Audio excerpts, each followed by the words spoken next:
First question really is why did commentating appeal? I think the answer to that is actually quite simple, because that is what was on offer. Uh, I had done some work when I was in the army, which led on to doing some work for BBC Sports Report. But the '66 World Cup came just at the right time. Well, not so much the fact that the cup came, but that it was in England. Yeah. Because had it been abroad, you probably wouldn't have been talking to me now. Almost certainly, because the opportunity which came would not have been there. Did it take you a while to find your voice? Did you? I mean, you speak with a voice that seems absolutely synonymous with the broadcast voice. I know when I started, with respect to you, was sort of by osmosis taking voices from you, from Brian Moore on ITV, and there seems to be this sort of slightly back of the throat sort of sound.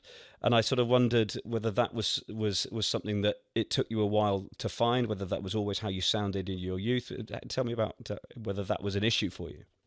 I think it was an issue because I was a tenor, and a tenor who gets excited can sometimes go off the scale. And I suspect when I started, well, I know because I've listened to some of the stuff, but not too often. Because I would love to do various things again, lines that subsequently people came to remember from the early days of commentary. So the voice did develop, but I think it was only possibly age that developed it. I was advised by Sam Leach when I joined the BBC. He was then head of sport, that I should listen to and do everything that David Coleman did. And his was a very strong voice. Yeah, there's a danger of mimicry there, isn't there, as well? Absolutely. My response to this piece of advice was I would listen to David and several other people who were around at the time, because this is now post the World Cup, and commentary had broadened. Yeah. I mean, when I first started, if you couldn't actually find a radio station to work for that was known to everybody, i.e. some BBC regions and things. Yeah. I mean, there was nothing like what there is now. Yeah. So your second best bet was probably hospital radio. Well, I mean, I started with British Forces Broadcasting, which was how that went. But yes, I actually said I'll listen to him and everybody else, but I want to fail if I'm going to fail, as Barry Davies and not as somebody who sounded a bit like David Coleman. And were you operating on the Coles lip mics all the time? Yeah, very much so. Because I often think that the reason you get a certain sound from commentators is often because although those devices are meant to sort of stop all the plosives coming through too much, actually it also means that you can sit off them a little bit vocally sometimes. The voice can sort of sit back a little bit further because you don't want to be too much on the front of your teeth. And so a lot of commentators, it's that sort of Steve Coogan does it with Alan Partridge, well, I'm the sports commentator and the voice is right at the back of the throat. And actually whether part of that is because of the apparatus that we use. Yes, I don't know. I think that I'm just going back to David for a moment. He stayed with using a lip mic way after they were sort of being eased out. And when I took over his role of doing the Olympic opening ceremonies, I was amazed that he had still used the lip mic. I mean, I wanted some notes around, and I found on a trip to New Zealand, working for Television New Zealand prior to the World Cup of 1982, which their team qualified for. Yeah. And they took a lot of video of me working and so on and so forth, because I'd come from the gods, the BBC. They were excited to have Barry Davies on. Yes. So I realised how much I used my hands anyway when I was talking. Yeah. Okay. And at Wimbledon, I always worked with I don't know why they call it a head and breast set, but they do call it a head and breast set. Right. It's got nothing to do with the breast as far as I can see, except that it just pokes in front of your mouth, or at least the side of your mouth to some degree. Yeah. But for football, quite a long time, we were on lip microphones. Yeah. And would you warm up the voice ahead of doing a commentary? Not excessively, no. No. I mean, there were always a few rehearsals of things. Yeah. Okay. But I was not the world's greatest rehearser. Is that the right word? Warmer upper. The red line had to come on for me. Yeah. And quite often, if I rehearsed a line a bit too much, other than in my head, which I did quite a lot, it was not a good idea. Well, I was going to come on to that, which I will in a minute. I mean, did you therefore have any moments where your voice let you down, or perhaps there were moments when, because I think maybe in the BBC documentary you sort of talked about a bit of a squeak on the voice on a couple of things, and I think we all have them. You can have moments that are full of great passion, but technically that you listen to it and go, I could have done that better. Yes, I mean there certainly were with the famous Leeds offside but not given goal against West Bromwich Albion. I mean, when I listen to that back now, I would love to do that piece of commentary again. And funny, of course, I mean, much was made in the documentary about the Francis Lee goal for Derby County against Manchester City, returning to his old club. Yeah. I mean, on that occasion, the voice just went. I mean, I joked afterwards I had the operation fairly soon after. It was all over. But people partly remember that for that. Yeah. But it annoyed me at the time. Yeah, I've had one or two. I was happy with what I said, but I wasn't happy with how I said it. And as I said to Sue Barker in the biog, it just proves that all the commentator has to do is to say the same thing twice, and then again the same thing twice. So it was just two sentences repeated. Yeah, indeed. And what about the prep then when you're going into these games? I mean, obviously, prepping for a tennis match, you've got 2 athletes to worry about. A football match, you've got potentially 22 and the replacement, the substitutes to worry about. So how much sort of prep would you do ahead of these things, and how critical is it? It's obviously critical, and I used to do a lot of preparation. And in the early days, I did too much. Right. Because I had good lines that I wanted to get in, and I knew I was edited. And at some time I was sort of searching to get a line in which actually interrupted the flow of commentary, and I came to appreciate that. When you say edited, do you mean for things like Match of the Day and that sort of thing? Yes, absolutely. Right. Yeah, absolutely. I mean, the very best editors, if you made a general comment that editor thought was a significant line, they could move that line. That was all right. Yeah. But there was a danger that just after a goal, if you could find time to put that line in and it still made sense, you had a better chance of getting it in. Yeah.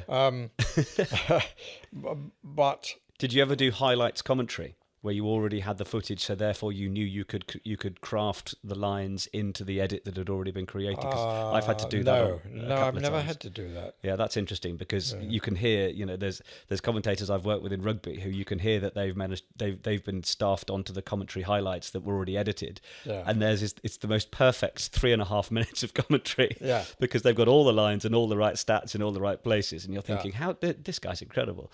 Before you then think, well, hold on a minute, nobody can be that good. No, well, I mean, I had the test of commentating on the 100 meters that I couldn't see any picture. Yeah, that sounded incredible. And that that was quite a test. But the key to it was that the producer, a guy called John Shrewsbury, insisted that it would be done straight away. Yeah. He said, you've got to do it now, because he knew that if I stopped to think about it, so it was almost sort of trying to flash the thing back through my mind again. You're just going on instinct then, aren't you, really? Yeah, absolutely. and then doing the slow motion of something that I hadn't seen. Yeah. quite amusing looking back on it. Yeah, I bet. I thought that piece had got lost. It just turned up somewhere, and Oh, wow. and so they decided to use it. And Yeah. Well, it scanned perfectly, and also so much of it is about that cadence. It's about the intensity. Hitting the right notes at the right moment, and going back to sort of having those lines, and people say, do you write down, as a commentator, do you write down certain lines? And it might be that you certainly for me, I might write down half a stat or a thing, but it may be that a particular player who, I don't know, let's say it's England, France, and an English player has a French mother, that if he scores a goal, you need to come out with a line that summarises, how things might be back at home that night or between his parents. So you might not script the line entirely, but you know that if a certain thing happens, you've got a certain line that you've got to get into a scenario. And you hope you remember it. Yeah. I could think of many occasions. I used to think it was absolutely vital that the commentator, name the goal scorer before the ball actually crossed the line. I came to think that actually wasn't the case, particularly if you're saying Jones, Jones, Jones, which is what has happened quite often over the years.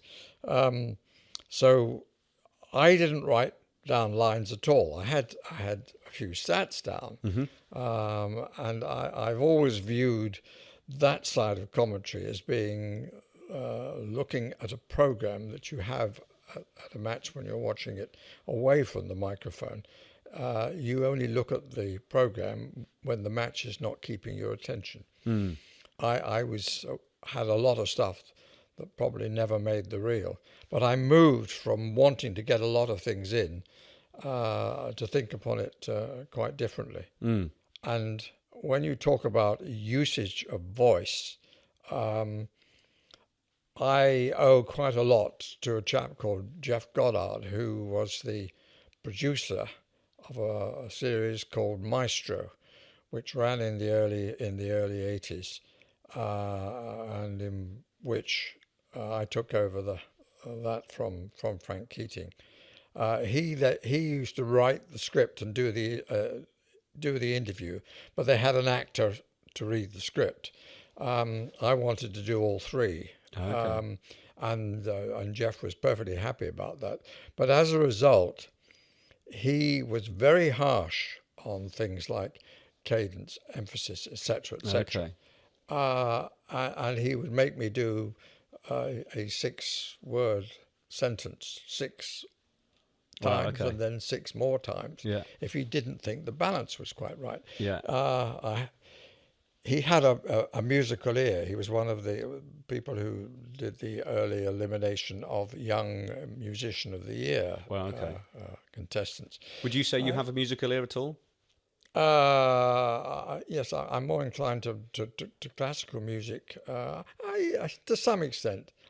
I used to sing in a choir once at school. But at least, at least, I think for most people, or my definition of a musical ear is having more of an in-tune understanding as to what your voice is capable of, hearing other things, and being able to be not necessarily critical, but being able to appreciate the various nuances of a vocal performance. And yes. I think as a commentator, you have to be so aware of the notes you're hitting that I wonder if you can do it without a musical ear.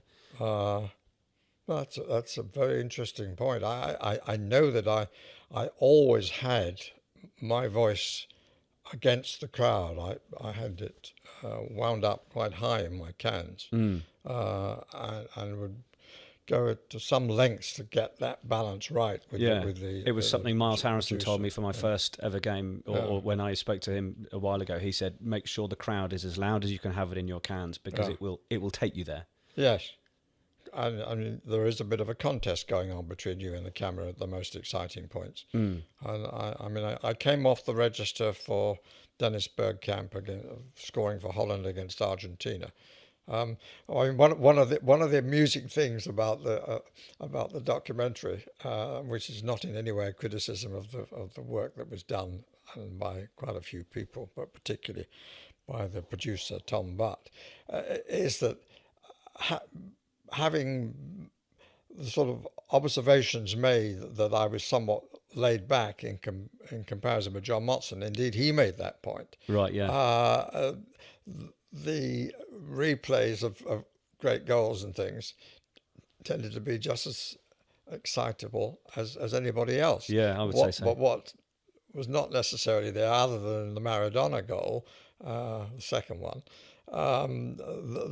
some of the lines that came afterwards were not in the reel, because if they'd included those as well, it would have made it. Yeah, It would have told a it was slightly too different long. story. Yeah. Because you might have the lines that you prepare for certain sort of smaller incidents or whatever. When it comes to the big moments, you've got, certainly in something like tennis, you've got potentially a match point which signals you to be on standby, that you might be about to have to hit the big moment when Yes. it's a win, it's a game, set, match. Yeah. And then you've got to make sure, I mean, it's related to the whole thing of, on the highlights, I've got to get a certain thing in a certain way. But there's a pressure then that comes with knowing that this is the big moment. And were you always relaxed? Did it sort of take you years to be comfortable in yourself to know, well, it's about to be game, set, match to Pete Sampras or whoever, and I've got to summarise the scoreline, the performance, and get out for my co-com to then get his summary in before we wrap it up? Yes, sometimes. I'm not sure that's entirely true at Wimbledon, because things can be tightened up if needs be for highlights. Yeah. And there are times, and in particular in football, there are times when it's actually better not to say anything. Yeah. Take one example, the Koreans beating Italy in the 2002 World Cup, football obviously. And when the penalty competition decision was reached, Yeah. I didn't say anything over the last one, because there were just shots of everybody in red, jumping up and down, and noise was huge. And later on that evening, the head of the Korean side of the World Cup said to me that he was really happy with that. He said, you didn't speak for about 45 seconds, maybe even a minute. Yeah. To which I replied, yes, I'm the world's greatest commentator when I keep my mouth shut. But I do think it's important. It's very interesting.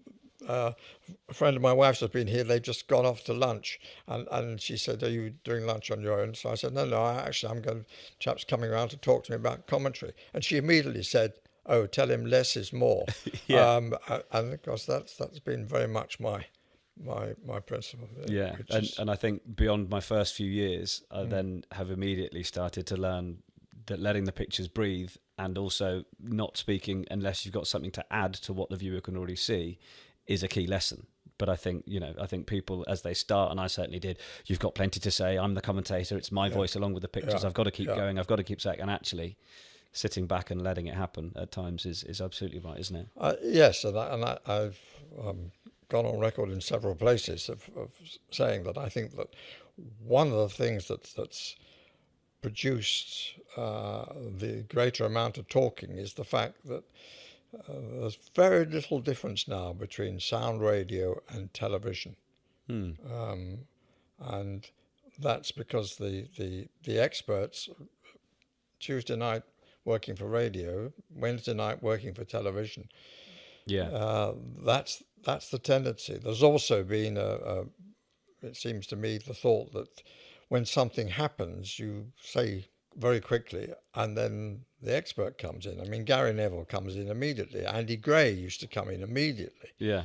I sense frustration in your voice about this. I'm not sure you like it. I don't like it. I don't like it. In terms of, this was always quite difficult, because I was rather different on this line than John Motson, who I'm on record as saying tended to end a sentence with a variation of the word Trevor for Trevor Brooking. Yeah. And therefore, by indication, invited him to come in and say something. Yeah. And I could be accused of holding on to the microphone, as it were, because I mean, when I started, there was only one microphone, and it was passed between the. Oh, really? Yes. So I mean, to get it off David Coleman was quite difficult. So people tell me, well, I was seeing for myself. But there is a balance, because the play-by-play commentators, they call them in the States, he has to be there for the fan, can to some extent be there for the expert as well, has to sort of set his tone as he feels it. But when an incident happens, he knows what he's seen of it and what he hasn't seen of it. Yeah. Therefore, the first replay, he knows what to look for.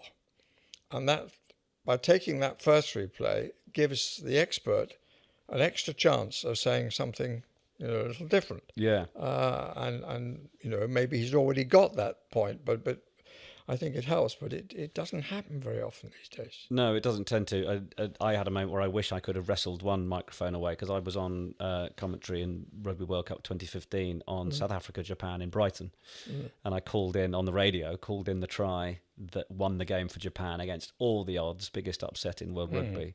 And as I called the try, my co-com just squealed all over it and started sort of saying what had happened. It's like, hold on a minute, I haven't rounded this moment off yet to bring you in. And I listen back to it now, and I still have mates of mine go, who is that guy with you? I'm like, honestly, don't talk to me about it. So that was possibly one of the biggest moments I had, and it's screamed all over by my co-com. Yeah. Not that I'm still bitter, obviously. Well, I mean, it does. When I go back to the Maradona goal, the two comments that I made after that, or indeed Gaza at Wembley for Spurs against Arsenal, I was allowed to do that. Nobody tried to interrupt in a live game. Yeah. There's still, in a live game, there's still plenty of time. I know, I mean, the Americans, they get criticised for talking too much. But on points that really matter, their ice hockey commentators, the best of them, will simply say, so-and-so scored, and then say nothing. And they cut around the crowd, the guy who made the mistake, the netminder who should have caught the puck, etc., etc., etc. And then they come in. But of course, they control when the match restarts, and we haven't got that ability in our sports. Yeah, I noticed listening to certainly bits of that documentary and other things I've heard from you over the years. It seems that particularly in football, when goals are being scored, it was important to you. It sounded like to say, so and so into the box, it's a goal, or he scored. And I wondered whether it was a sort of journalistic importance of yours to make sure that, because nowadays you get a lot of people, you have the famed Aguero, and you've got all these other commentators nowadays who I don't think necessarily have told the viewer or the listener it is a goal, because they're either just calling the player's name several times. And I just wondered whether it was important to you to always make sure that you mentioned that was a goal or he scored before you said anything else. I don't think I know the answer to that. Okay. Well, that's interesting. I mean, you said, sometimes people have come up to me and said, "Oh, you weren't very excited about that goal, were you?" I said, "Well, there wasn't anything to be excited about." My style, for good or ill, was I said what I felt. I mean, this has become a bit of a cliche of mine, and I hope that my foot was sufficiently far removed from my mouth. And sometimes, regretted it. Certainly would say to myself, if you can't think of what to say, don't say anything. And that's why I'm so critical of my commentary on the first of the Maradona goals in 1986, because I didn't see the hand of the god, or the finger of the devil, as I subsequently called it. And because I didn't know what had happened, I should have left it until it became clear what had happened. It was a fair delay for decent replays. They cut replays in from London that they were advising me they're going up now, shortened, etc. Okay. But I suggested it might be offside, which was a ludicrous observation, because it was a clearance by an England player that actually set up the opportunity. It came off the side of his boot. So in the law as it stood then, it would have been played on. And it was, such a stupid thing to do. Keep your trap shut. If you don't know, then wait. And interesting, do you find many people who understand, given the reputation, the fantastic reputation that you've earned for yourself, and recently retiring, do people understand that there are still these moments, these particular commentaries where you're still beating yourself up? It's like, come on, Barry, it's a long time ago. Look at all the great stuff you've done. Yeah, but this still rankers. Do people get that? Yeah, people have said that. You always hope that you find the right words, don't you? Yeah, absolutely. And you probably do. Well, depends on a good day and a bad day. I mean, picking up. Obviously, I'm not going to go into depth on a lot of your famous commentaries, but obviously there's the one from GB Hockey in '88. Yeah. The Where Were the Germans, and frankly, who cares? It's a fantastic line. Is that I almost wonder whether there's any reflection on it as to whether it almost comes across a bit unkind, maybe. To the Germans, yeah. It does. I've spoken to a few German players, and indeed, when I subsequently was the commentator on Euro '96, back to football. Yeah. Some of the papers came out the day before saying, well, when they knew I was going to be the commentator, basically saying, well, the Germans won't get a word in sideways, which was, of course, was a bit tongue-in-cheek, but even so. Yeah. Yes, it was. And when I've been asked to sort of give chat-ins on what I feel about commentary, like now, it always comes back to haunt me that when I say that come to the question of bias. Yeah. Okay. And you could argue that was one of the most biased observations. But the position, it was.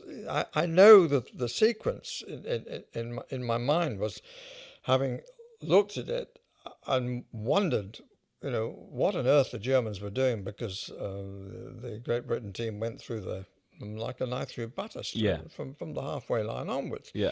And so I put forward that thought, where were the Germans? And then I realised, it's that's another the third goal. Yeah, who cares? Yeah. Yeah, who cares? Yeah. Great Britain's going to win. So, and that's why... It was your subconscious voice then almost that came through in commentary, and perhaps, Yeah, well, I had no idea it was going to make quite the impression that it did make. They stuck it on a record, and frequently at hockey dues that I still get invited to with that team. There's 30 years. So there's a do on the 1st of October that the players are gathering together, and I've been invited to go along there. How lovely. And I know they will want me to say that line. You better be rehearsing, make sure you can do it just as well as you did the first time. I've always, very much the voice that I've always enjoyed from you has been during things like tennis commentary, because I don't know anyone that Dan Maskell to a degree, but who could, off the back of a 24-shot rally, finish it with oh. Yes. And there are moments when I used to watch that growing up, and I just think that's it. That is all that's needed, because everybody in this room is agog at the fact that the final shot was the final shot, that these two athletes are slugging it out, and that very much is the less is more, and at times that you're effectively making a noise or a brief a brief word of awe that is sharing with the audience that from your privileged position in the commentary box you're equally as blown away by what's happened, and it seems that sort of empathy with the viewer is something that I think you've always been good at. Well, it's very kind of you to say so. That is my sort of natural feel. Dan had a reputation for saying, "Oh, I say," which I confess I've said from time to time. In the early days, I became quite conscious I was possibly saying it too much when he was no longer around. But yeah, it's a reaction. Yeah. And sometimes it's a reaction born of, what the hell can I add to that? Yeah. I'm beginning to wonder whether all of your best lines have been your subconscious going through, almost thinking in your head, oh, I've got nothing to add. It came out. Oh! You said, where were the Germans? In your head, you thought, who cares? You said, frankly, who cares? Yes. We're going to discover the whole career has been your subconscious. Is there anyone that you wanted to emulate as you were commentating? Were there other people, your peers or others, and you thought that I've noticed he's doing that, I need to do a bit more of that kind of stuff? I mean, obviously you started at a time where there weren't a huge number of people out there in the industry to look up to, but perhaps as you went through the 70s, 80s, 90s, into the 2000s, were there people? I mean, stars have changed quite a lot over the years. I mean, when I joined the BBC, it was Kenneth Wolstenholme was the main football commentator, and David Coleman was the main commentator across the board.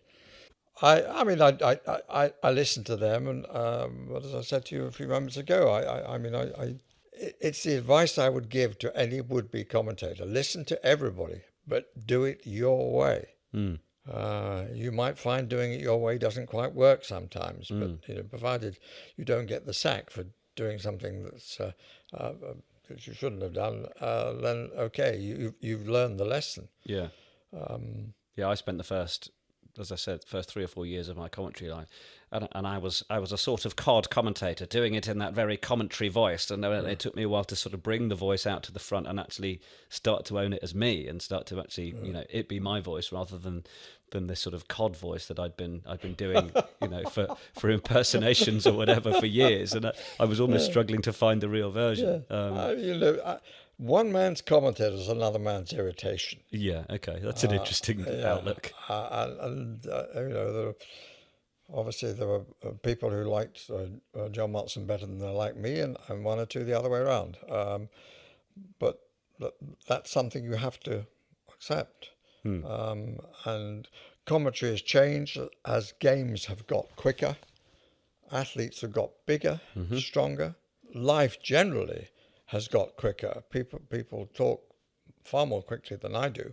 And when I came back after 10 years to do the game at Crystal Palace for the 50th anniversary of Match of the Day, I was well aware of that different speed. Really? Speed of the game itself? Speed of the game, yeah. Still managed to spot a goal from quite early on. You win some and you lose some. I was going to say, it was a good day just to do one and get it right. I've not lost it. Yeah. Go in with 100% record. That's right. Upkeep it. I will come on actually just when we round off in a little while, just to ask you actually about the sort of the commentary landscape. Who do you rate out there now? Do you listen to other commentators? Who do you think's doing a decent job? I think there are quite a lot of commentators. I sit on the fence a bit because I've talked to quite a few of them from time to time, and when people ask an opinion, when they ask for an opinion or whatever, I've given it to them. But I've never wanted to pick out a particular commentator because almost by implication you're putting that person above other people. Yeah, fair enough. I think certainly the BBC still have a very interesting choice of different commentators. Do you think the BBC voice still stands separate from most of the rest? I was listening. Not sure. I don't listen to as much as I watch as much as I used to. I mean, I like John Murray on radio because he has a different style. Yeah. At one stage, I thought he was going to come to television and offer that different style. How successful that would have been, I don't know. Yeah, I don't know, because I mean there are my natural successor, if I'm entitled to say that I had one, was John Champion, who has gone in different directions because of different people's opinions. Yeah, and you have to accept that there's an editor or senior whatever, who says no. Well, I don't like him. Yeah, and actually on that point, as a commentator these days, as a freelancer the likes of I am, it'd be lovely to be with the BBC for 50 years or to be with any broadcaster. Now we know that the rights change so often that it could be that you're this month's flavour of the month with a Sky or a BT or a BBC or what have you, or an Amazon or Facebook these days, and you're on a 3-4 month deal as their lead guy, 3 or 4 year deal, but then the rights change hands in 4 years, and all of a sudden you're at the back of the queue looking for work with someone else, and you end up having to be best mates with the producers and the people that are making the decisions, and and almost always, as I tend to find, there's no feedback as a commentator really in the industry. If someone says, "Oh, we've got a game next week, are you free for that one as well?" That's as much validation as you get to the fact that you must have done a decent enough job. Yes, and I think that's been true for a long time. I Has mean, it? I accept that there are many more commentators around because there are many more, there's greater requirement for commentators at various levels. When I declined to stay with the BBC in 2004 or to stay with Match of the Day, I then, since 2004, have been freelance with quite a lot from the BBC, and some of which I knew I was getting, others came later.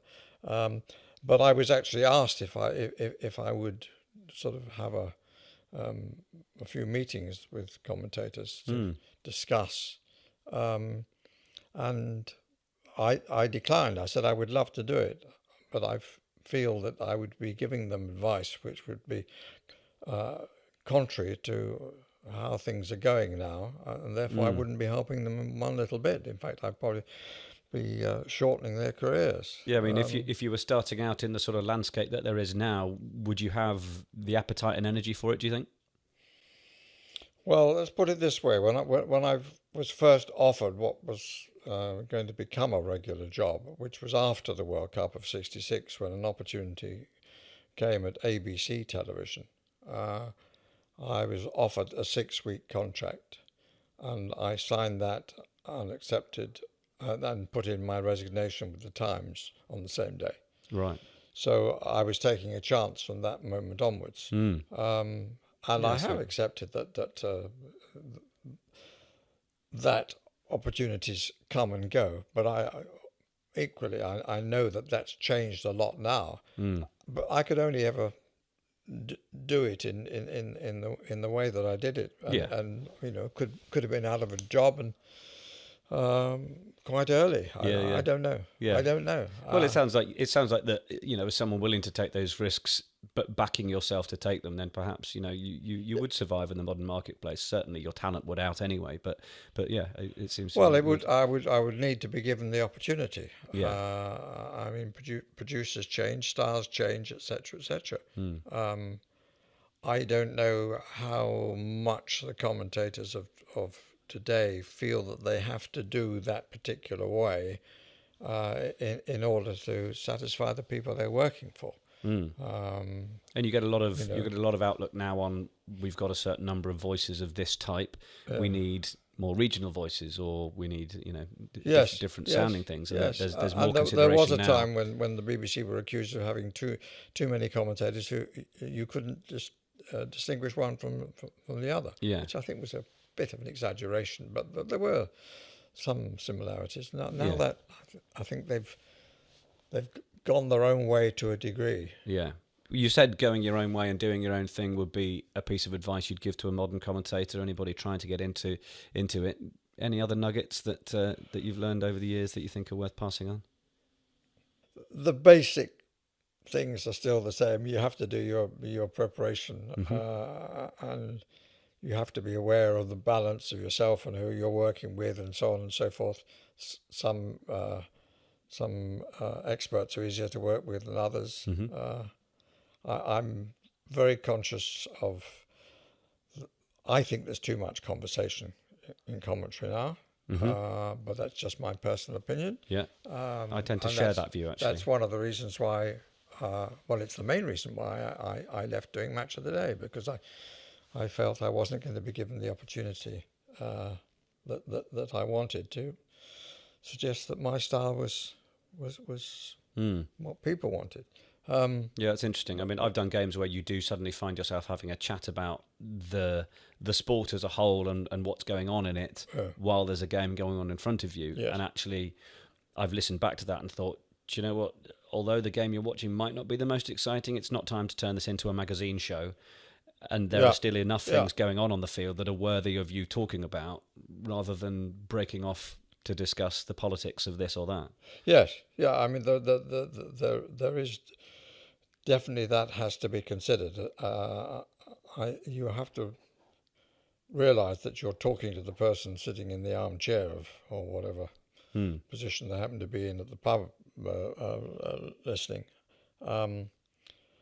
And that if you have a disagreement with the person you're working with, I think that can be no bad thing, provided you don't become two dogs with a bone, fighting over a bone. But you can have a different view, and it worries me sometimes when I feel that the commentator's not being given a chance to have his view. Do you think a lead commentator or play-by-play is allowed an opinion, or is it just to call the action? I think he's It's your personal view. Yeah, my personal view is that he's allowed an opinion. I wouldn't have carried on doing it if I wasn't allowed an opinion, and I'd like to think that most would go along with that. But if you're going to push your opinions down people's throats for 90 minutes, that's a very different thing. But in a given situation, I think there are times when the commentator should commit himself, and hope he's right. Winning boat races. Oxford did win. Could have been wrong. One stroke later, and it would have been Cambridge in 2003. But I felt there was a requirement. Then it wasn't. But it was to give an opinion because it was who the heck won this race. Yeah. So I suppose it could be described as an opinion. Yeah, but I think commentators should be accepted as knowledgeable on the thing that they're doing. And with more experience, probably, than the footballer who's just joined the team that season, having retired before. It's a different job. Yeah.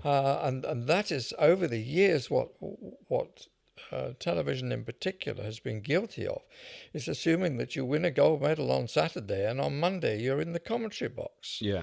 As you learned your first career with a lot of good coaching and so on and so forth, why shouldn't you think that you need to be coached for the second career? And I used to find, working with people, a lot of people, we did have conversations like this off the record to give a few views and to assist. Yeah. There certainly is a bit of that, and you have some that turn up and bring their homework with them, and you know that they understand it's a job to prepare for, and you have others that walk off the pitch almost with boots in hand and think they can pick up the microphone. Yes. And surprise, surprise, they end up with very little of interest to add. Yeah.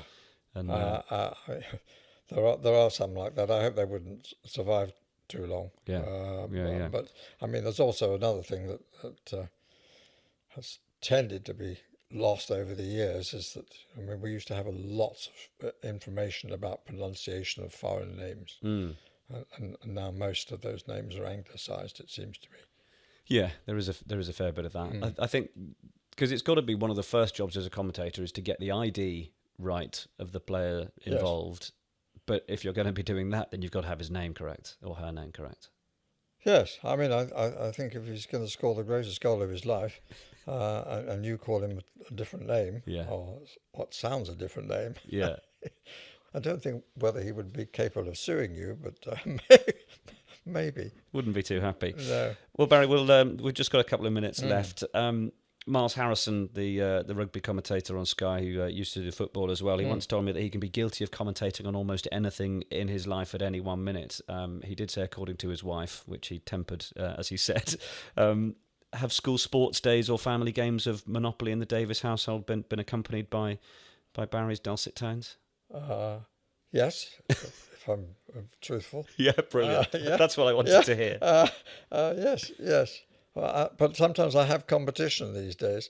I mean, both my children are involved in sport of one sort or another, and they have quite good opinions. My wife is not one to be left out, so... She's saying less is more, as we know.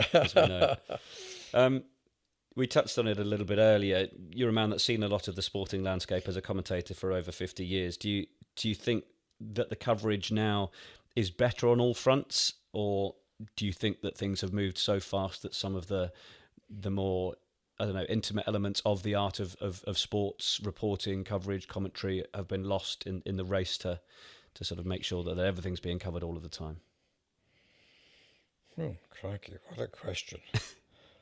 I mean, from the point of view of pictures, I mean, I refer to somebody sitting in an armchair. I mean, you're actually sitting in an armchair, standing up, lying down, for all the different angles of.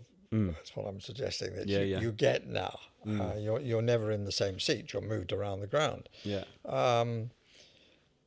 I think it's possible that it is. I mean, television is about picture, so that is the first requirement. And I don't think commentary should compete against those pictures. To add to the pictures because you're getting so many angles is quite difficult.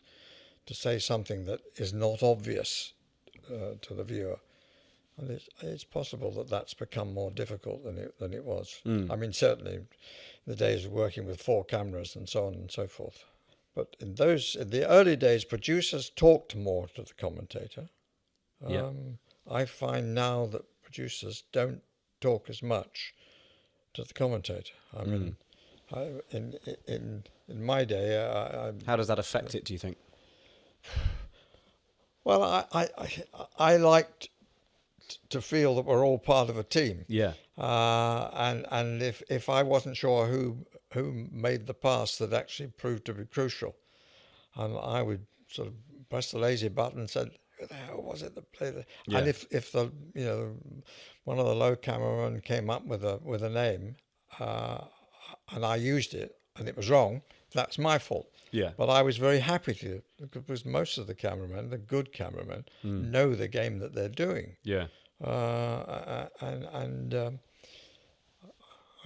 felt that I just felt, I'm nosy. If I'm at an OB on one sport, in the days of grandstand, I would quite happily listen to quite a lot of what was being said away from my sport before they came to me, while still doing the commentary on whatever it was I was supposed to be doing. Yeah. It was different at Wimbledon this year because Wimbledon are now producing rather differently. It was totally the BBC before this year. I mean, I would often listen to Sue's long introduction rather than the short introduction. Yeah.